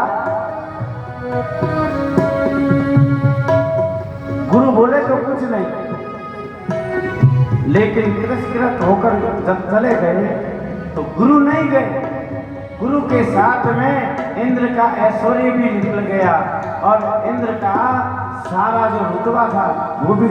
हम तो ज्योतिषी के बारे में इतना जानते नहीं हैं, परंतु जो जानते हैं उनसे सुन रखा है। कुंडली अच्छी है, लेकिन अगर कुंडली में गुरु गड़बड़ है तो सब गड़बड़ है। ये कथा यही बताती है गुरु की महिमा क्या है, गुरु की शक्ति क्या है। गुरु का हम घमंड में आकर के अपमान कर देते, गुरु कुछ कहे ना, लेकिन गुरु अगर रुष्ट हो गया, गुरु अगर चला गया तो ये समझ लो गुरु नहीं गया है, हमारा ऐश्वर्य, हमारा सुख, हमारी शांति साथ में लेकर के गया। जो पैसे के मद में अपने गुरु का जो अपमान करते हैं उनको ये बात समझ लेनी चाहिए। इंद्र को भी गुरु का अपमान इंद्रासन से च्युत कर दिया। अब इंद्र जैसे बृहस्पति जी निकल गए, इंद्र को चेता हुआ, अरे गुरु जी आए और चले गए। घबराया, मैंने गुरुदेव की अवहेलना कर दी। अहो बतनमा साधु कृतं वेदब्रबुद्धिना यन्मद्वैश्वर्यं मत्तेन गुरु संदशिकात्। मैं कितना अभागा हूँ, कितना मूर्ख हूँ, ऐश्वर्य के नशे में चूर होकर अपने गुरु का अपमान कर दिया, तिरस्कार कर दिया। भला कौन अब मेरी रक्षा करेगा? ये कर्म अत्यंत निंदनीय है। ये बात पता चल गई शुक्राचार्य जी को। देवगुरु बृहस्पति इंद्र से रुष्ट होकर के चले गए। इंद्र ने बहुत खोजा गुरु जी को मनाने के लिए, क्षमा मांगने के लिए, लेकिन बृहस्पति जी चले गए, किसी को नहीं मिले, अज्ञातवास में चले गए। इंद्र ने बहुत खोजा, कहीं नहीं मिले। शुक्राचार्य जी को इस बात का ज्ञान हो गया, तुरंत बलि को बुलाया और बलि को बुला करके कहा कि हे बलि, तैयार हो जाओ,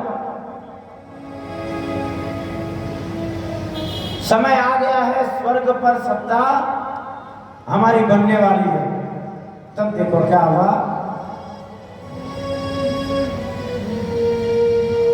क्या करें, योजना बनाने लगे,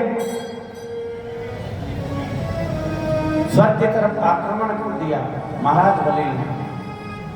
अब गुरु बल नहीं था, अब गुरु बल नहीं था तो इंद्र समझ गया कि हम दैत्यों का मुकाबला नहीं कर सकते और स्वर्ग छोड़ करके चले गए। स्वर्ग में बलि का राज हो गया। अब बलि का राज हो गया तो क्या करें? देवता बेचारे मारे मारे फिरे, देवता मारे मारे फिरे तो क्या करे क्या नहीं करे।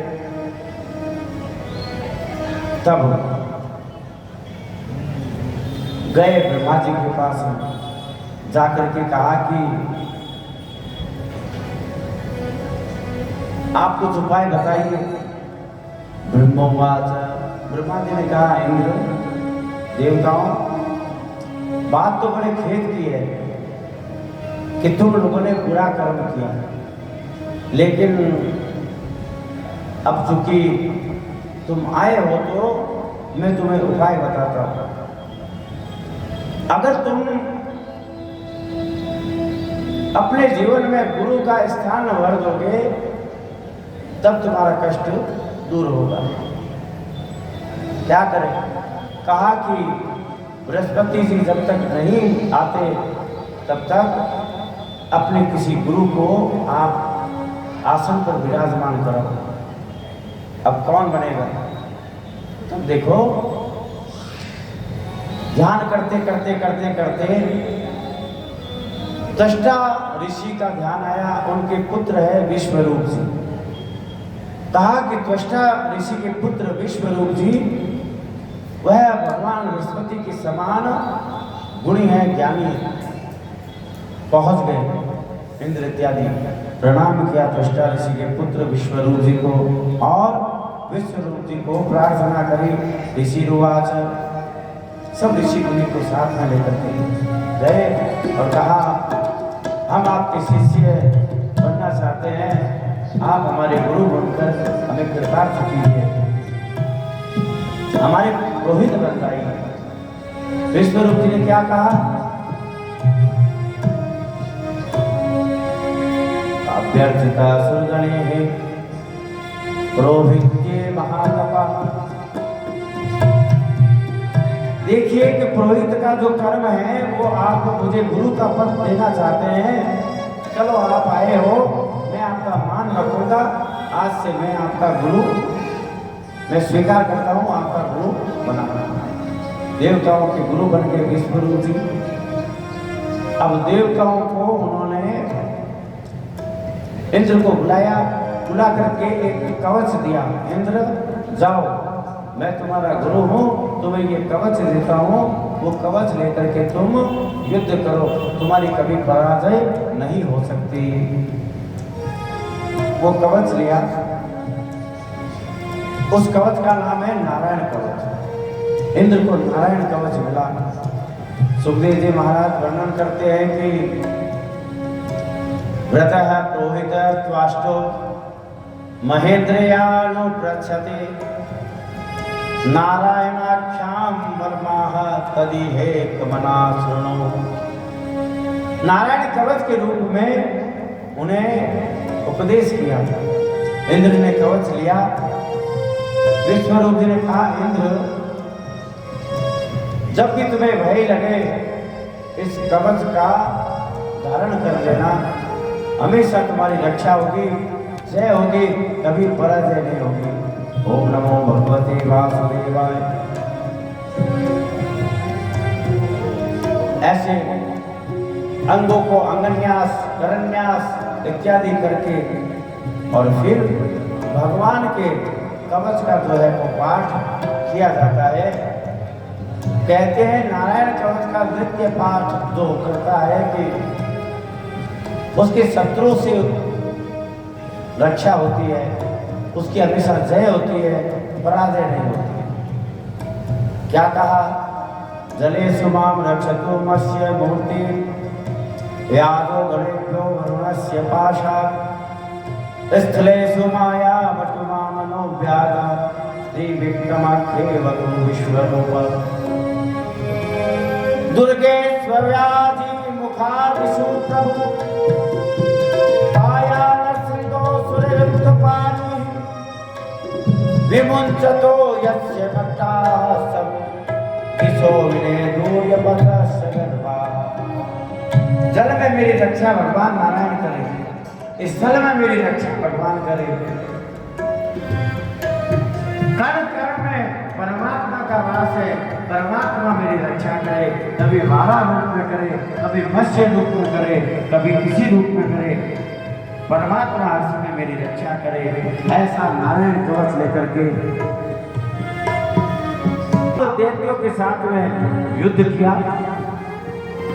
युद्ध में देवताओं को विजय प्राप्त हुई। इंद्र फिर से इंद्रासन पर विराजमान हुआ। अब इंद्र वापस राजा बन गए स्वर्ग के। तो विश्वरूप जी का नियम था नित्य का यज्ञ करना, और उस यज्ञ में नित्य वे आहुति दिया करते थे। जब आहुति दिया तो दैत्य भी छिप करके आए। शुक्राचार्य जी ने उन्हें ज्ञान दिया, जाओ विश्वरूप के पास में।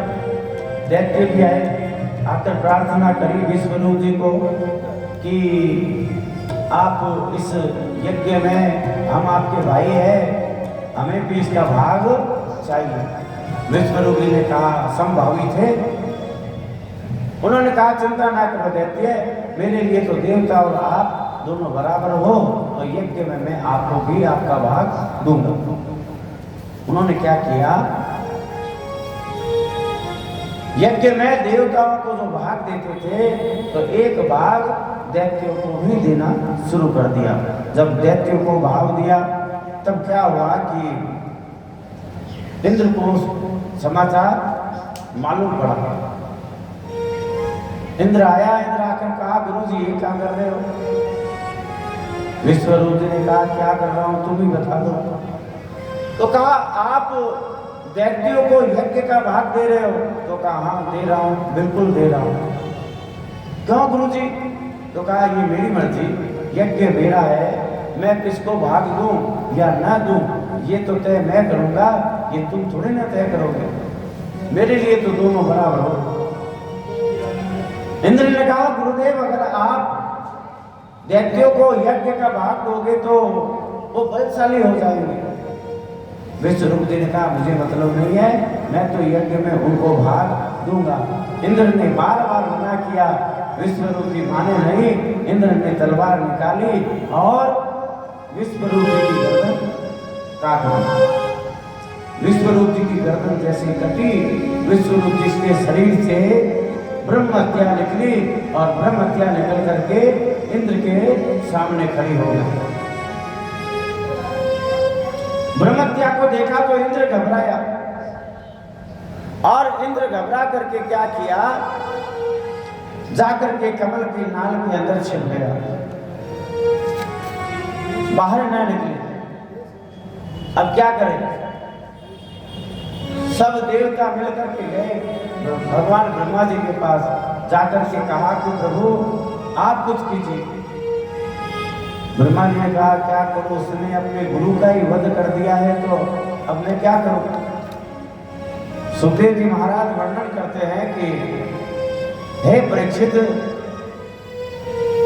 देवताओं ने बार बार जब भगवान को स्तवन किया तब उनकी स्तुति सुन करके भगवान प्रसन्न हुए और कहा, श्री भगवान वाचा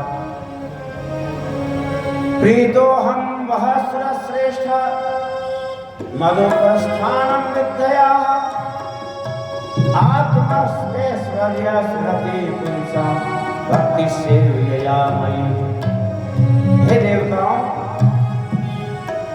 तुम लोगों ने मेरी स्तुति करी, उपासना करी, ये बात अच्छी है और मैं तुम्हारी सहायता करूंगा, लेकिन इसके लिए इंद्र को जो ब्रह्म हत्या लगी है, उस इंद्र की ब्रह्म हत्या को किसी और को स्वीकार करना पड़ेगा। ब्रह्मा जी ने सब देवताओं को कहा, इंद्र की ब्रह्म हत्या अगर कोई ले ले तो इंद्र मुक्त हो जाएगा। अब ब्रह्म हत्या लेना कौन स्वीकार करे? किसी ने स्वीकार नहीं करी। तब ब्रह्मा जी ने निश्चय किया कि अब देखो, जिसको मैं दे दूंगा उसको ये लेनी पड़ेगी। अब सब घबराए, किसका नाम आएगा, किसका नाम आएगा? ब्रह्मा जी ने पहला नाम पुकारा वृक्षों का, आओ इधर, ये एक भाग तुम वृक्षों को दिया। दूसरा आवाज दी पृथ्वी को, तुम आओ, एक भाग पृथ्वी को दिया। तीसरा आवाज लगाई जल को, आओ आओ, एक भाग तुम। चौथा भाग स्त्री को आवाज लगाई, चौथा स्त्री को भाग दे दिया। अब चारों हाथ जोड़ करके प्रणाम किया और कहने लगे, हे ब्रह्मदेव, ये आपने क्या किया? आपने ब्रह्म हत्या में दे दी। ब्रह्मा जी ने कहा, तुमने मेरा मान रखा, इसलिए ये जो ब्रह्म हत्या मैंने तुम्हें दी है 4 भाग में, ये ब्रह्म हत्या तुम्हारे लिए शाप नहीं वरदान साबित हो जाएगा। पृथ्वी से कहा, तुम्हारे अंदर जो खड्डे हैं वह स्वतः ही भर जाएंगे, ये ब्रह्म हत्या, और उस जो भूमि अपने आप पट जाएगी वो उपजाऊ हो जाएगी। जल को कहा तुम्हारे अंदर ये बुदबुदे के रूप में, झाग के रूप में ब्रह्महत्या रहेगी, ये अपने आप ही समाप्त होती जाएगी। लेकिन ये जो झाग है ये तुम्हारे अंदर नई ऊष्मा ऊर्जा प्रदान करेगी। इसलिए हमारे बड़े बुजुर्ग कहते हैं, शास्त्र भी कहते हैं कि पानी जब आप पीते हैं तो पानी में जब तक झाग हो उसको पीना नहीं चाहिए। वो आधे मिनट में झाग समाप्त हो जाते हैं, उसके बाद जल पीना चाहिए। जैसे अभी अपने जीवन में लोग का गिलास भरी और सीधी पी जावे, मेरे मन झाग हो मन नहीं पीनी चाहिए। शास्त्र कहे कि जागरे रूप में ब्रह्महत्या रहे, आधे मिनट में बस झाग समाप्त हो जाए, उसके बाद पी लो। तो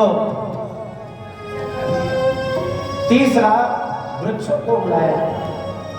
तुम्हारा वरदान ये है कि तुम्हारे ब्रह्महत्या गोंद के रूप में रहेगी, और यही गोंद वरदान होगा, जहां से तुम कटोगे वहां से यह गोंद तुम्हें वापस बढ़ा देगी। स्त्री ने कहा हमारे लिए, तो कहा इस ब्रह्महत्या का चिन्ह मासिक धर्म के रूप में 3 दिन तक रहेगा, और 3 दिन के बाद में, चौथे दिवस के बाद में तुम, जब तक तुम्हारे ये ब्रह्महत्या का चिन्ह रहेगा, तुम माँ बनने का सौभाग्य प्राप्त करोगी। जिस दिन ये ब्रह्महत्या तुम्हारी हट जाएगी, उस दिन के बाद माता बनने का तुम्हारा समय पूरा हो जाएगा। माँ की शक्ति इस ब्रह्महत्या के रूप में तुम्हें वरदान देगी। इस प्रकार 4 भाग में ब्रह्महत्या को बांट करके सब प्रसन्न होकर के चले गए। अब देखो इंद्र तो वापस आ गया इंद्रासन पर, इधर विश्वरूप मारे गए। विश्वरूप जी के पिता थे त्वष्टा ऋषि, उन्होंने अपना पुत्र मर गया तो क्रोध में भर गए। इंद्र ने मेरे पुत्र को मारा, मैं इस इंद्र को छोड़ूंगा नहीं, एक ऐसा यज्ञ करूंगा, उस यज्ञ से इंद्र को मारने वाला उत्पन्न करूंगा। त्वष्टा ऋषि वह तपस्या करी, यज्ञ प्रारंभ किया, और यज्ञ प्रारंभ करके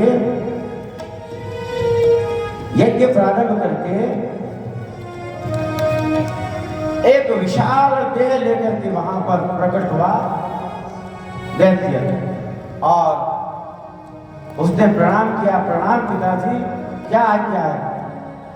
तो कहा सुनो, आज्ञा ये है कि अब देखो वहां एक घटना और घट गई।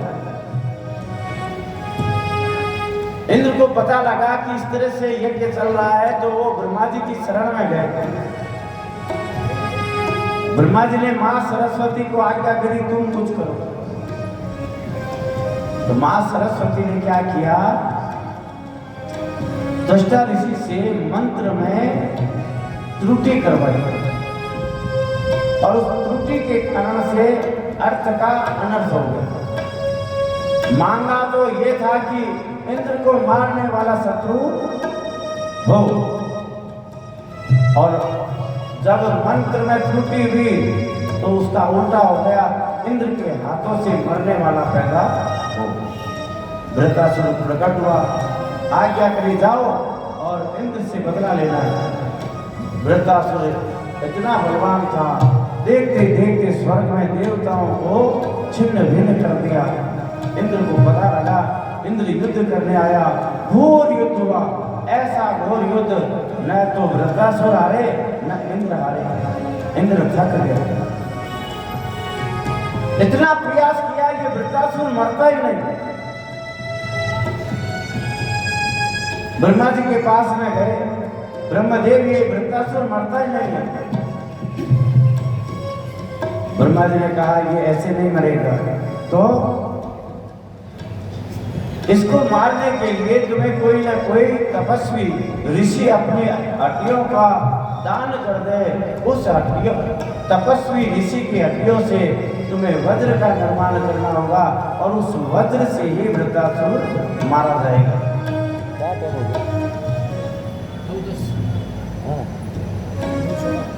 तो दधीचि ऋषि बहुत सारे ऋषियों के पास में गए। अब देखो भगवान शंकर के पास में भी गए, माँ पार्वती पास में बैठी हुई थी। देवताओं को देखा, देखकर भगवान भोलेनाथ ने कहा अरे अरे आओ देवताओं कैसे आए। तो कहा डरते डरते कहा बोले बाबा वृत्तासुर को मारना है तो ब्रह्मा जी ने कहा है किसी तपस्वी की हड्डियां मिल जाए तो। पार्वती मैया बैठी, कहा मेरा पति दिखाई दिया तुम्हें। समुद्र मंथन में जब विष की बारी आई उस समय मेरे पति के पास आ गए और ये तो भोलेनाथ है, लेकिन ये तो तुम हड्डियां मांग रहे हो। ना ना ना ना ना कहीं और जाओ। अब कहाँ जाए? जिसके पास जाए अपनी हड्डियां देना कौन सा है। दधीचि ऋषि को सुना कि भाई इंद्र को हड्डियों की आवश्यकता है, तो दधीचि ऋषि के पास अब देवता पधारे। तो दधीचि ऋषि ने सबका स्वागत किया और कहा कैसे आए इंद्र। इंद्र ने कहा डरते डरते महाराज अगर आपकी हड्डियां हमें मिल जाए तो हम वज्र बना करके वृत्तासुर का वध करना चाहते हैं। दधीचि ऋषि ने कहा बस इतनी सी बात है, चिंता ना कर, मैं अपनी हड्डियां तुम्हें अभी दान दे देता हूँ। तुरंत दधीचि ऋषि ने अपने शरीर का त्याग किया। दधीचि ऋषि के हड्डियों से वज्र का निर्माण हुआ और वज्र का निर्माण करके वज्र लेकर के इंद्र वृत्तासुर से लड़ने के लिए आकर के खड़ा हुआ। जैसे ही सुखदेव जी भगवान कहते हैं कि हे परीक्षित, जब वृत्तासुर ने इंद्र के हाथ में वज्र को देखा तो देखते क्या हुआ, अपने हथियार रख दिए और हंसने लगा। सतम नृपेन्द्राः काम्यां नृपुं व्रजायतं भ्रातृहनं विलोक्यं स्मरणस्य तत्कर्मान् संसं शोकेन मोहेन हसदगाद। हंसने लगा, आओ इंद्र आओ, आज तो मेरे लिए परम सौभाग्य का दिन है। अरे तेरे जैसा शत्रु जिसने विश्व रूप के अपने गुरु के गर्दन को काट दिया, गुरु को मारने वाला मेरे सामने खड़ा। अरे दुष्ट, शीघ्र ही शीघ्र मैंने तेरे सारे देवताओं को परास्त कर दिया, सब कुछ कर दिया।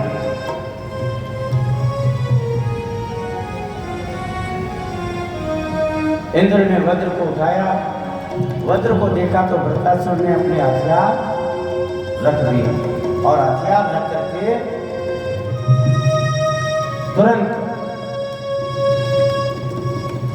एक सुंदर स्तुति करी। इंद्र क्या खड़ा खड़ा वज्र को लिए खड़ा है, जल्दी से मुझ पर प्रहार कर, मैं तेरे सामने खड़ा हूं। इंद्र को आश्चर्य हुआ, अरे जो इतनी देर तो लड़ रहा था मुझसे और अब नियत होके कह रहा है मुझे मार। इंद्र को समझ में नहीं आया यह चक्कर क्या है। अब देखो वृत्तासुर ने क्या स्तुति करी। अहम हरे तब पादे कमूलम दासानुदासो बलितास्मि भूय मनस्मरेता सुपतेर्गुणास्ते ग्रणीतवात कर्म करोतु काय। अहम हरे तब पादे कमूलम दासानुदासो बलितास्मि भूय। परमात्मा को याद करने लगा, परमात्मा की स्तुति करने लगा। हे प्रभु, मैं आपका दास नहीं, मैं तो आपके दासों का भी दास हूँ। हे प्रभु, अगर मेरा मन शुद्ध है तो मुझे स्वीकार कर लीजिए। मैं आपकी प्रतीक्षा कर रहा हूँ। किस तरह?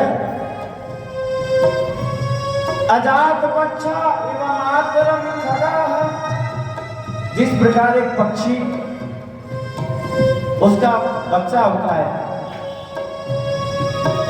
अपने बच्चे के लिए भोजन कराने के लिए व्यवस्था करने जाता है एक पक्षी, तो उसका जो घोंसले में बच्चा होता है वो प्रतीक्षा करता है कब मेरी माँ आएगी, कब मुझे भोजन मिलेगा, अपने माँ की प्रतीक्षा करता है। जिस प्रकार एक बछड़ा अपनी गाय की प्रतीक्षा करता है कब मेरी मैया आएगी, कब मुझे दूध पान कराएगी, उसी प्रकार मैं भी आपसे बिछड़ा हुआ आपका बच्चा हूँ, मैं भी आपकी प्रतीक्षा कर रहा हूँ। हे नाथ, आप मुझे स्वीकार कीजिए।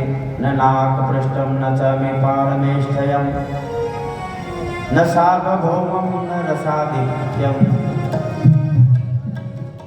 न योग सिद्धि पुनर्भवम समंजस ताम विहव्य प्रांगे। मुझे मोक्ष नहीं चाहिए। परम वैष्णव यानी परम भक्त की ये अपील है। जो भगवान का सच्चा भक्त होता है वो कभी मुक्ति नहीं चाहता। ये वैष्णवों का लक्षण होता है। वैष्णव हमेशा चाहता है मैं पुनः जन्म लूं। क्यों? अगर मुक्ति हो गई, वैकुंठ का वासी बन जाऊंगा, तो वहां वैकुंठ में हरि कथा का श्रवण ये नहीं मिलता है, तो जन्म लूंगा तब भगवान की भक्ति करने को मिलेगी। इसलिए वैष्णव कहता है मुझे मुक्ति नहीं चाहिए, मुझे तो हर जन्म में तेरी भक्ति चाहिए, तेरे चरणों की सेवा चाहिए। वृत्तासुर ने प्रार्थना करी, इधर वज्र का प्रहार किया वृत्तासुर पर। जैसे ही वज्र लगा, वज्र लगते ही वृत्तासुर के शरीर से दिव्य रोशनी निकली और वह भगवान नारायण के हृदय में जाकर के स्थापित हो गई, वैकुंठ की प्राप्ति हो गई। वृत्तासुर भगवान को प्यारा हो गया। परीक्षित को आश्चर्य हुआ। परीक्षित ने कहा महाराज, वृत्तासुर ने स्तुति करी, मरा और भगवान के वैकुंठ में जाकर नारायण में विलीन हो गया, आखिर ऐसा कैसे? तो कहा कि नहीं, ये कोई साधारण नहीं है वृत्तासुर, पूर्व जन्म में परमात्मा का परम भक्त था। पूर्व जन्म में चित्रकेतु नाम का ये राजा था और चित्रकेतु परम भक्त था भगवान शंकर का। ऐसी परम भक्ति करी, तपस्या से प्रसन्न होकर के भगवान शंकर ने इस चित्रकेतु को त्रिलोक में भ्रमण करने की आज्ञा दी। तो कहा ऐसे कैसे? तो कहा किसको भी वैराग हुआ तब भक्ति करे। चित्रकेतु राजा जो था, 1 करोड़ रानियां थी, 1 करोड़ रानियां थी, लेकिन संतान चित्रकेतु के एक भी नहीं थी। इस कारण चित्रकेतु उदास रहता। एक दिन नारद जी महाराज अंगिरा ऋषि को लेकर के पधारे। चित्रकेतु ने देखा तो दोनों को प्रणाम किया और प्रणाम करके उन्हें बिठाया। अंगिरा ऋषि नारद जी ने पूछा, चित्रकेतु क्या बात है, तुम उदास क्यों? चित्रकेतु ने कहा महाराज, सब सुख है लेकिन उन सुखों को भोगने वाला एक भी नहीं है। करोड़ों रानियां हैं लेकिन संतान एक ही नहीं है। बिना संतान के ये संसार जो है वह सुहाता नहीं है।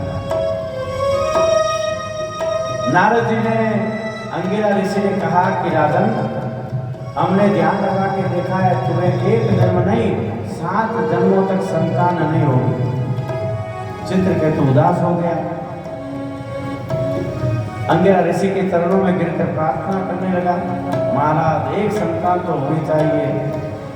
अंगिरा ऋषि नारद जी ने समझाया, चित्रकेतु क्या तेरे संतान होने से क्या हो जाएगा? तो कहा आप नहीं जानते, संतान का सुख तो अलग ही होता है। संतान हो जाएगा तो मैं सुखी हो जाऊंगा। चित्रकेतु ने कहा कि सगर महाराज के 60,000 बेटे हुए थे, क्या वो सुखी हो पाया? पुत्र होने से सुख होगा ये कोई जरूरी नहीं है। क्या पता तेरे पुत्र हो वो तेरे दुख का कारण बन जाएगा, तो का स्वीकार है, मंजूर दे दो। तब उन्होंने कृपा करी। अंगिरा ऋषि ने कहा जा तेरे एक संतान हो जाएगी। 1 करोड़ रानियों में 1 रानी के 1 पुत्र हुआ, तो स्वाभाविक है। 4 बेटा हुए और 4 गौ मौसू जिक्र पहलो बेटो हुए और बाकी रे कहीं नहीं हुए संतान, तो सासू जी मेरा लाड घना लड़ा। अरे मने पुत्र मूंढो दिखाए, आ भाई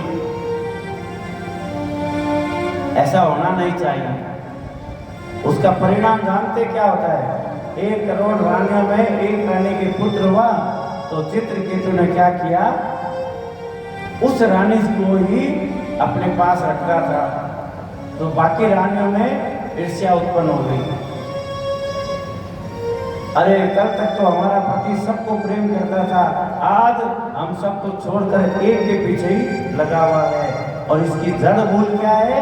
ये बच्चा। तो बच्चे को ही मार दो, न रहेगा बांस न बजेगी बांसुरी। एक बेटा हुआ था, उसको ही मार दिया। चित्रकेतु पता लगा बेटा तो हुआ, लाड भी लगाया, लेकिन 2-4-10 दिन हुए हैं वो तो मर गया, रोने लगा। इतने में अंगिरा ऋषि नारद जी आए। क्यों चित्रकेतु मजे में हो? चित्रकेतु ने कहा महाराज कहाँ का मजे में हूँ, एक संतान आपने दी थी और वो भी चली गई, मर गई। बार बार रोया, मुझे तो दे दो, मुझे दे दो। अंगिरा ऋषि ने कहा देखो हम तुम्हें पुत्र तो अब दे नहीं सकते, अब तुम कहो तुम्हारे बेटे की आत्मा को यहाँ पर बुला देते हैं, मिल ले, बुला दो। पुत्र की आत्मा वहां प्रकट हुई। बेटा बेटा बेटा बेटा। उस आत्मा ने कहा कौन बेटा? किसका बेटा? मैं तुम्हारा पिता हूं। आत्मा ने कहा कौन से जन्म के?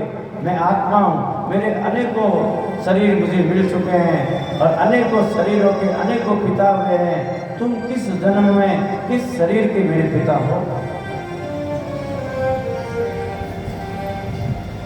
चित्रकेतु ने मुझे नहीं पहचाना, कहा ना। चित्रकेतु को ज्ञान प्राप्त हो गया। शरीर है तब तक संबंध है, शरीर के बाद कोई संबंध नहीं। ज्ञान प्राप्त हुआ, वैराग्य उत्पन्न हो गया। उसी समय चित्रकेतु ने राज्य इत्यादि छोड़ करके तपस्या करने लगा। घोर तपस्या करी और तपस्या के फल स्वरूप क्या हुआ? भगवान शिव ने तीनों लोकों में विचरण करने की आज्ञा दे दी और ऐसे ऐसे वर दे दिए कि चारों तरफ चित्रकेतु की महिमा गाई जाने लगी। भोले बाबा ने कह दिया चित्रकेतु जाओ, अभी तुम और शासन करो। विचरण करने लगा चित्रकेतु तीनों लोकों में। एक दिन चित्रकेतु विचरण करता करता कैलाश की तरफ आया।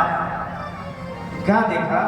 भगवान शंकर माता पार्वती को अपने गोद में लेकर के बैठे हुए हैं और बाकी सब गण उनके बैठे हुए हैं। हे राजन, चित्रकेतु के मुंह से अनायासी निकल गया, अरे देखो देखो, छी छी छी छी, ये कोई भगवानों के लक्षण होते हैं? कैसे निर्लजों की तरह बड़ी सभा में पत्नी को लेकर के अपने गोद में बैठे।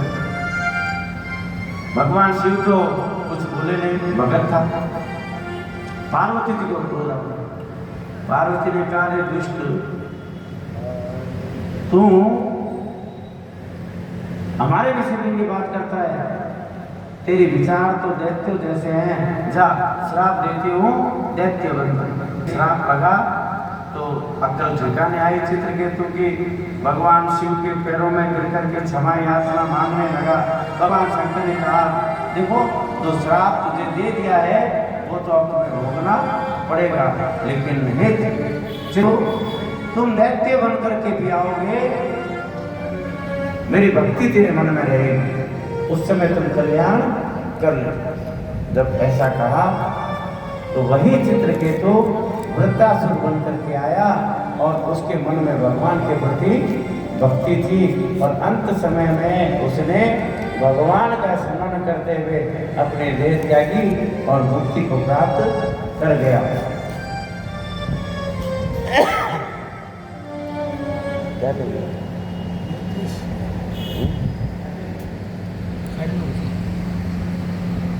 तो इस प्रकार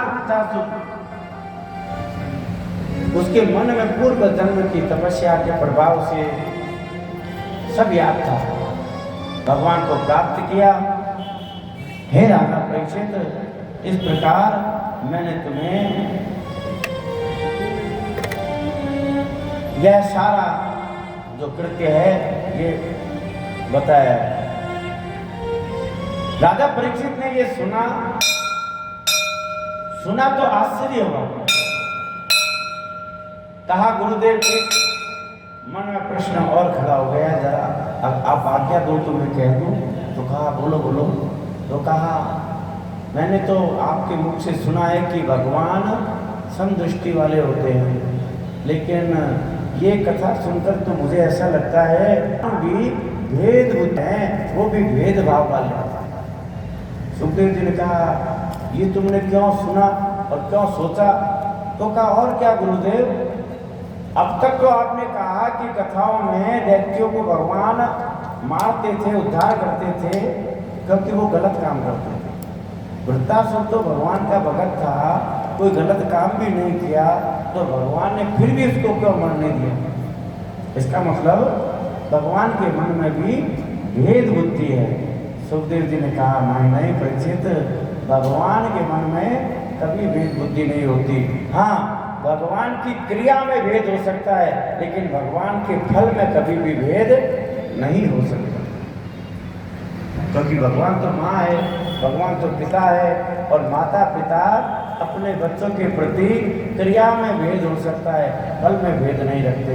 उसी प्रकार परमात्मा जीव मात्र में क्रिया भेद कर सकते हैं, फल भेद नहीं कर सकते। परीक्षित ने कहा मैं समझा नहीं।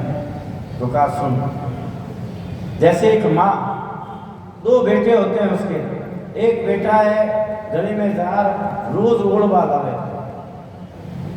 तने कोई आर ओढ़ बोले चलो बेटो देखो यूँ कर दियो, चलो बेटो यूँ कर दियो, रो तो देखो यूँ है, रो तो यूँ है। और एक बेटो देखो भाई सगड़ा शोभा करे, स्कूल से मास्टर जी भी कहवा बैठ भाई बहुत होशियार है, बहुत चौखी तरह पढ़े, गली आला सगड़ा के अरे और बेटो तो सारो तो क्या है, गणेश भगवान के हीरो है, सही है। बोलो कृष्ण कन्हैया लाल की। तो कहीं कहीं रीसगार माँ क्या करे, जो को उदंड हुए, बदमाश हुए, भी टापर है, दो चार लगा दे कि नहीं लगा दे, रीसे बढ़ते रोज रोज बोलबा सारा आवे तो यहाँ मोना कोनी और करे कहीं फटीड़ मारते। तो क्रिया में भेद है माँ के, लेकिन कोई भी माँ जब रसोई बनाती है तो जो भोजन बनाती है वो बदमाश बेटे को भी वही भोजन कराती है जो अच्छे वाले को। दोनों पुत्रों के फल में कोई भेद नहीं है। परमात्मा भी क्रिया में भेद हो सकता है कि दैत्य अधर्म के मार्ग पर चलते थे, उन्हें दंड देते थे, और देवता धर्म के मार्ग पर चलते थे, इसलिए उनको भगवान हमेशा रक्षा करते थे, लेकिन फल में अंतर नहीं। क्यों? दैत्यों को भगवान मारते थे, दंड देते थे, लेकिन फल के रूप में वैकुंठ प्रदान करते थे। इसलिए भगवान के कोई लीला में संदेह उत्पन्न नहीं करना चाहिए। और ये 7वें स्कंद में अब भगवान नरसिंह जी की कथा वह प्रातःकालीन सत्र में आप लोग श्रवण करोगे। अब 7वें स्कंद में नरसिंह कथा, फिर 8वां स्कंद जिसमें बलि महाराज वामन अवतार इत्यादि आएंगे, और 9वें स्कंद में सूर्य चंद्रमा के वंशों का वर्णन आएगा, और 10वीं तिथि को विशाल नंद उत्सव का आयोजन ठाकुर जी के प्रांगण में रखा गया है। आप सब लोग, सबको कहो 10वीं तिथि को यहाँ विशाल जो है भगवान का नंद महोत्सव मनाया जाएगा। एक बार सब उठने से पहले, विराम लेने से पहले जय जय श्री राधे, जय जय श्री राधे। आवाज खाली 2 जनों ही आ रही है हमारे, सारी तो सुने ही नहीं। जय जय अब आएगी। बोलो मुन्नाई भगवान की